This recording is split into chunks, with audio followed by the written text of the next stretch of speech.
এরকম ঘন করে ধান রোপণ করা দেখে অনেকেই প্রশ্ন করেছেন, ভাই তো ঘন করে ধান কেন রোপণ করতেছেন, কি উদ্দেশ্য? আসলে ভাই এটা মূল জমিতে আমরা রোপণ করতেছি না, এটা করতেছি আমরা দ্বিরোপণ কাজ। দ্বিরোপণ করলে মোটামুটিভাবে এরকম করতে হয়, আর এটা কিন্তু মূল রোপণ না। এইখান থেকে চারাগুলো উঠাই নিয়ে আমরা কিন্তু আবারও মূল জমিতে চারাগুলো রোপণ করব। দ্বিরোপণ করার উদ্দেশ্য হচ্ছে 20 দিন, 25 দিন, 30 দিনের চারাগুলো রোপণ করা যায় না পানির কারণে।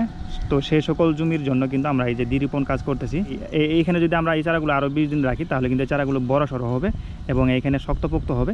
তো তখন কিন্তু আমরা এই চারাগুলো কিন্তু মূল জমিতে খুব সহজে কিন্তু রোপণ করতে পারবো। যার কারণে কিন্তু এই চারাগুলো এইভাবে রোপণ করা হচ্ছে একদম ঘন করে।